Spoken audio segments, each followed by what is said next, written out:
BloodForge is very much a story-driven experience. You come up with something that's kind of visually striking. Each monster, each boss should be different.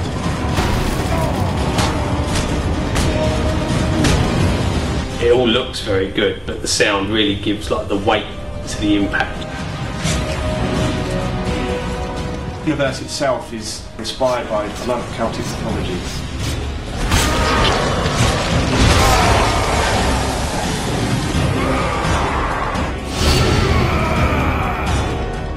He's a pure brute. You know, his strength comes from his fury.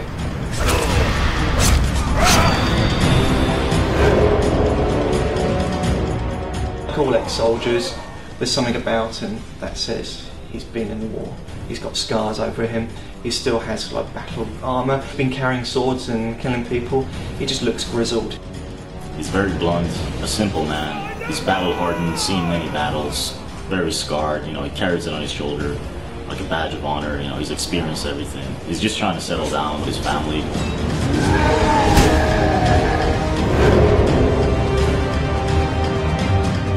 The key thing about Crom as a driver is he's not agile, he's not a ninja, he's not a trained warrior. He's literally driven by his fury, his revenge. And that comes across, I think, in his look, in his stance, in his style, his movement of animation. I wanted to ground Crom as a real character, so we steered clear from the really sort of theatrical fighting movements. His run, for example, his run animations, we wanted it to be very lumbering and off-centre rather than, you know, like a sprinter or an athlete. He's not an athletic type. He is very big and brutish. It's very important that he moves off centre, he stumbles. You know, all of his energy comes from his pure rage. So you don't get the sort of Ninja Gaiden stuff or God of War controlled moves. He very much is a frantic guy driven by his rage.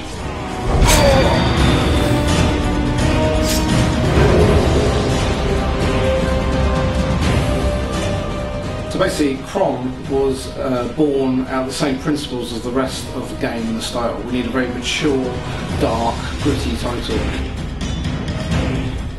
I think what's unique about Crom compared to other games is we've given him an illustrative style again, so he fits within that world. BloodForge has got a very distinct art style. If you see it, it's kind of got a bit of that 300, the graphic novel feel to it. In fact, the graphic novel is something that we were really striving for with the look of the art. For us, a strong silhouette is very key to BloodForge, specifically the player character. So what we've tried to do, we've tried to look at an art style that embraces how that looks.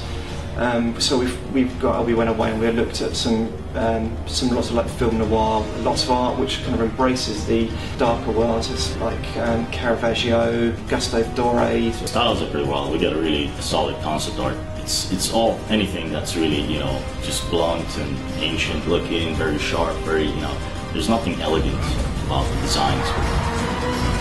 A lot of the characters that you meet, the gods in the game, are all real Celtic gods, and we've also tried to make the environments in the world based around that idea of what it may have been like living in these periods.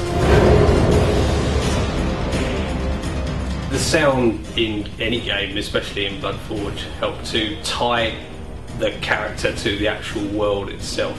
It gives the character like a weight and a physicality that otherwise they wouldn't have. So the audio effects obviously drive a lot of the brutality, so we go out of our way to bring the combat close to the camera. When you see Crom driving his sword into the chest of an enemy, it all looks very good, but the sound, you really almost feel that you're driving the sword in. These scenes where Crom grabs an enemy in close, he's bashed him in the skull with his heel. You know, the audio's got to get those crunches, get those blood splats. You need that real satisfying feedback whenever you're dealing this damage up.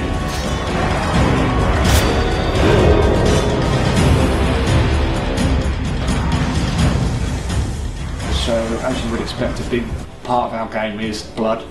We like chopping people up, You can cut people's heads off, you can cut their limbs off, you can slice them in half, and lots of blood and gore in this game. The key thing about blood is you are collecting it all the time. It is the currency of the game. You have your own rage, there's your own fury. We have the concept of berserk mode, which then elevates itself into a rage kill. And these are escalations in Crom's own brutality and his own moveset. All of this is fueled by blood. So it's an escalation of blood. Blood's all over the place. We love it.